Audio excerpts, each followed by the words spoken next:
বিসমিল্লাহির রহমানির রহিম। আমার ইউটিউব চ্যানেল দ্য ব্রাদার্স স্কুলে তোমাদের সবাইকে স্বাগতম।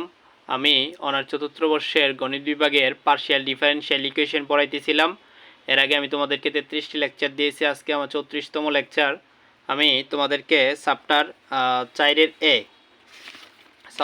চ্যাপ্টার 4-এর F of D prime into Z equal to 0 আকারের ধ্রুবক সহগ বিশিষ্ট সমমাত্রিক রৈখিক সমীকরণ পড়াইতেছিলাম।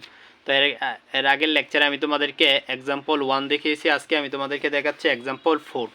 দেখো এক্সাম্পল 4 বলছে সমাধান করার জন্য এখানে দেওয়া আছে 2r plus 5s plus 2t equal to 0।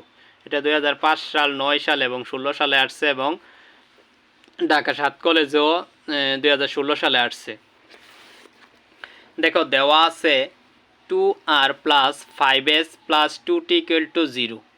তো এটাকে সমাধান করতে হলে আমরা জানি যে 2 এর জায়গায় 2 লিখলাম, আর r এর পরিবর্তে লেখা যায়। এর আগের লেকচারে আমি তোমাদেরকে বুঝিয়েছিলাম বা সূত্রগুলা সবগুলা দেখিয়ে দিয়েছিলাম যে r এর পরিবর্তে লেখা যায় d2z dx2 প্লাস 5 এর জায়গায় 5 লিখলাম, s এর পরিবর্তে লেখা যায় d2z dx dy plus 2, t এর পরিবর্তে লেখা যায় d2z dy2 ইকুয়াল টু 0। যেটা আছে এটা লিখলাম, এবং তাও দেখিয়েছিলাম যে d2z dxt এর পরিবর্তে লেখা যায় d2z লেখা যায়, z তো z আছে, আর d2 dx2 এর পরিবর্তে লেখা যায় d2, আর এদিকে d2z dx dy এর পরিবর্তে লেখা যায় d প্রাইম z।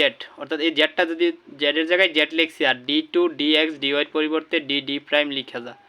তারপরে দেখো 2 এর জায়গায় 2 লিখলাম, d2z dy2 এর পরিবর্তে লেখা যায় d prime 2z equal to 0।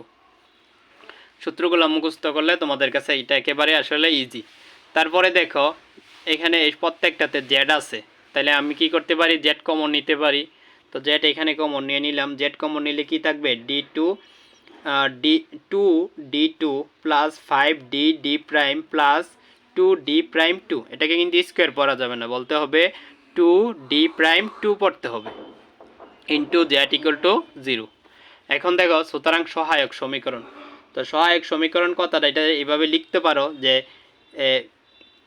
আমরা ডি এর পরিবর্তে এম এবং ডি প্রাইমের পরিবর্তে 1 বসিয়ে আমরা সহায়ক সমীকরণ নির্ণয় করব। এর আগের লেকচারে আমি তোমাদেরকে দেখাইছিলাম যে সহায়ক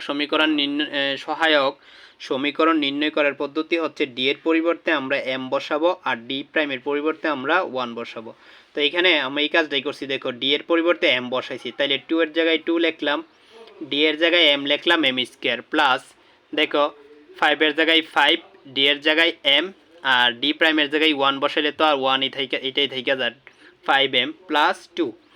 দেখো প্লাস 2, ডি প্রাইমের জায়গায় এম 1 বসাইলে তো 1 হয়ে যায়, 2 হয়ে যায়, 1 এর উপর স্কোয়ার থাকলেও 1ই, তাহলে 2।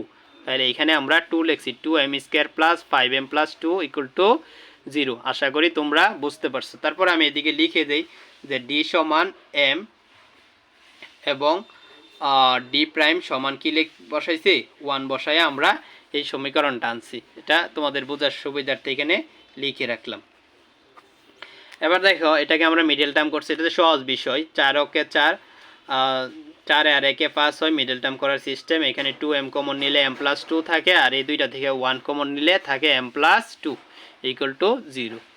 তাইলে আবার m প্লাস 2, এখানে m প্লাস 2, তো মিডল টার্মের নিয়ম অনুসারে m প্লাস 2 যদি আমি কমন নিই, তাহলে এইদিকে থাকে 2m আর এদিকে থাকে 1, তাহলে 2m প্লাস 1।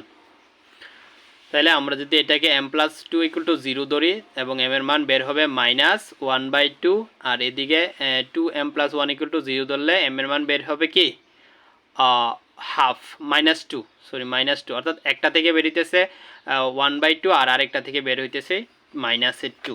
তাহলে নির্ণয়ের সমাধান কি হবে, দেখো নির্ণয়ের সমাধান 5y প্লাস, তো এখানে যেহেতু 2x আছে, এটাকে আগে লিখছি, এটাকে আগে অথবা এটাকে পরে, যে কোনো একটা আগে লিখলেই হবে।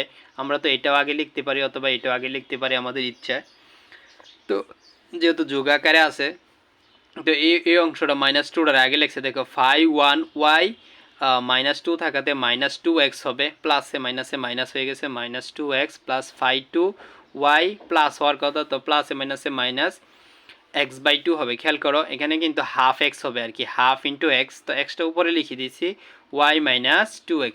আশা করি তোমরা বুঝতে পারছো। এটা যেহেতু খুব সহজ অঙ্ক, কিন্তু পরবর্তী অঙ্কগুলোতে কিছুটা ঝামেলা আছে। যদি তোমরা প্রথম অঙ্কগুলো ভালোভাবে বুঝো, বাকি অঙ্কগুলো তোমাদের বুঝতে তেমন একটা সমস্যা হবে না।